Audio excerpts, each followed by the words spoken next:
Welcome to Coordinating Your Chaos with the Blended Mama. My name is Teresa Stone. I am the Blended Mama, and on this channel, we help busy women find calm in the chaos of life through community and planning. Hello, friends. Hello. It's Teresa here, and I want to ask you a question. When you finally crawl into bed, whether that is 9 o'clock or 11 o'clock, does your brain keep running a marathon without you? Because I have definitely had plenty of nights where I lay there in bed trying to go to sleep, but all I'm doing is replaying the day, worrying about tomorrow. And spoiler alert, friends, it never helped me sleep. So I'm working on some new things that I believe are going to help me, and that is by implementing a 5-minute evening planning ritual. It's a little bit of a blend of journaling, a little brain dump, and a little bit of gratitude. So today I'm going to show you how I do it and how I'm working on it. I'm not going to guarantee you that I am perfect at it, but I really am trying. I'm going to talk a little bit about why research says this works and give you some variations so that you can make it your own and make it work for you. So welcome to coordinating your chaos. If I could speak today, that would be awesome. Coordinating your chaos with the Blended Mama. My name is Teresa Stone, and around here we help busy women find calm in the chaos through community and planning. And as you'll see, you get what you get, and you don't pitch a fit. So and thank you for bearing with me as I stumble over my words. I'm going to 100% blame that on perimenopause. So if that is you too, then you are in the right place, friends. So let's get started. And I'm going to share my screen and share my planner with you so that you can see some of the steps of how I'm working this out. Okay, so what you see in front of you is my planning and journaling insert. Now, this is the one, it's actually for October. The way that I had my P&J set up last month, I was doing brain dump and then weekly. And so I only had the 4 weeks. So I am changing things up this month, and I'm doing just 1 week at a time. So this is actually this week, and then I have the next one. So what that is doing is it's giving me some extra. I've got 3 pages of dot grid in my planning and journaling insert. So I decided to use this to try doing an evening brain dump log right here in my planner. Now, alternatively, you could, and it may end up being this, you could do this in your journal. So if you are a journaler, you could absolutely do it in there. So what's important is that you just find some paper that you can use consistently and keep up with. So what I do is I just open this up and I literally just start writing things. Now you can see even whenever I'm just writing things down, I still do bullet points just so I can see where different things are. As I have done things, I went through and lined them out. But I really am trying to work on this. Now, some of it is me getting out of my head and letting my head get on a paper. So I expect that the more I do this, the longer these lists might actually be. But you want to write it all out. So the tasks that either I didn't finish, which I did not finish the bill pay until later, like I went back and lined it out. But things I didn't finish, I don't want to forget. Like I have to pack for this weekend and I need to make sure I pack Mello's meds, right? So that's on there so that I don't have to worry about it later, right? But you're going to put all of those things on paper so that your brain can stop worrying about it. So studies show that writing down your unfinished tasks can actually reduce rumination, which is that constant mental replay that keeps you awake at night.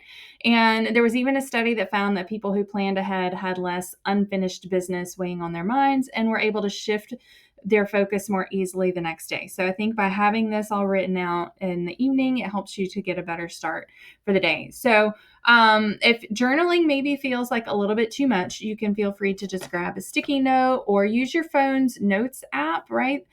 Just to offload the clutter. So it doesn't have to be in your planner, but you want to write it down somewhere. The key is not pretty pages, it's creating that mental space to rest.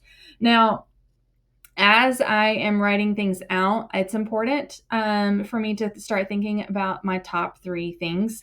So I did use some of our weekly sticker sheets, and obviously I've used the top half. But we do have on here a 1, 2, 3. So what I did with these particular ones was I actually came over to my weekly and I created a top 3 list of the 3 things that I know. Now, this is on a weekly basis. You could obviously do it on a daily. I still had some room in some of my days that I could do that, and I may do that. We'll just see how things go. But for this time, I created it right here in some white space.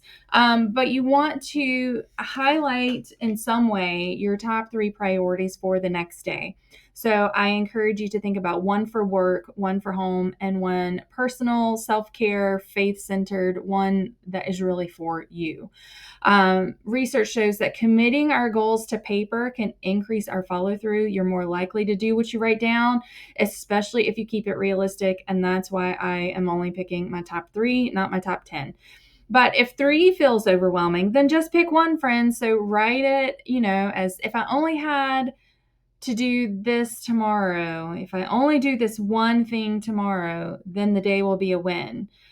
So sometimes you just need those small steps, and that's the season you're in, and that's okay. So whether that is 1, 3, or if you are an overachiever and you want to pick 10 and put all that stress on you, that's on you, friend. But it's important for us to write those down and keep them at our forefront. So the other thing I like to do, and this is still fairly new for me as well, is just ending the day with gratitude. So you can see I used a different color ink for it. But before you close your planner, just write down one thing that you're thankful for, big, small. In this case, I was just really thankful for my husband. I got a letter from him. He's traveling. And he sent a letter to me in the mail just so that I knew that he was thinking about me. And that really just kind of made my day. So I was just super thankful for that. But that could be something as big as a huge project got finished at work, or maybe you actually laughed with your teenager at dinner. It doesn't have to be huge. It can be the little things too. But gratitude journaling has actually been shown to lower your stress, improve your sleep, and even boost your overall mental health. So one study even found that people who wrote gratitude consistently had fewer negative emotions and more positive outlooks. And isn't that what we all need before bed? And probably in the morning when we start the day too. But if gratitude doesn't click for you, maybe just try a reflection statement instead. So maybe something that went well for you that day, one lesson you learned. Those can give you closure for the day as well. So my last tip on all of this is to keep it simple. I like to keep things together. So my planner, a pen, maybe you want to have a little bit of washi. I do have that in my pouch, which is right here beside me. Like, listen, it just stays handy. All the fun markers or the washi, it's all right there. So keep it all together.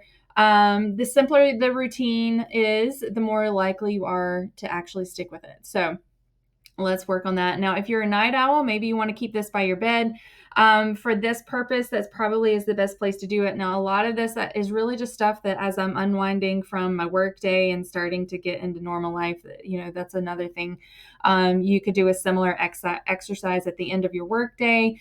I do keep a separate journal for my work stuff, and that can help you start your day more efficiently at work as well. So I am moving my journal. It's only in here because I took it somewhere with me, but I am actually moving my journal to my nightstand to help me do more like journaling. And so this exercise, while I'm trying it in my planning and journaling this month, I may actually move it and just have it as part of my journaling exercise at the end of the day. Again, it's important to just figure out what's going to work for you. Those are kind of my steps. So let's just wrap this up with some key reminders. Hopefully this isn't all like super overwhelming. I really did try to keep it simple, but you know how things go. Whenever I get in front of a camera, my mouth just decides to run. So I want to just wrap this up with the kind of the rhythm for this end of the day routine. And that is, first of all, you're going to journal the clutter out. I said clutter, not any other word. Journal the clutter out. Take all the stuff that is going around your head, get it on paper. Journal the clutter out. Then you're going to circle your big 3, highlight your big 3, write out your big 3 on a separate list, whatever it is.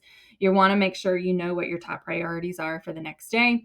Write out your one line of gratitude or a reflection line. And then the last step is just keep it simple so you will actually do it. Friend, your evening does not need another chore, especially if you're anything like me. But they may need a reset. And really just 5 minutes can help you let go of today, rest easier tonight, and step into tomorrow with more peace. So I hope that you found all of this helpful, and I look forward to seeing you guys next week right here on YouTube. All right, guys, have a great one. Thank you so much for watching today. Don't forget to hit that subscribe button for more tips and inspiration, and watch that next video to keep coordinating your chaos.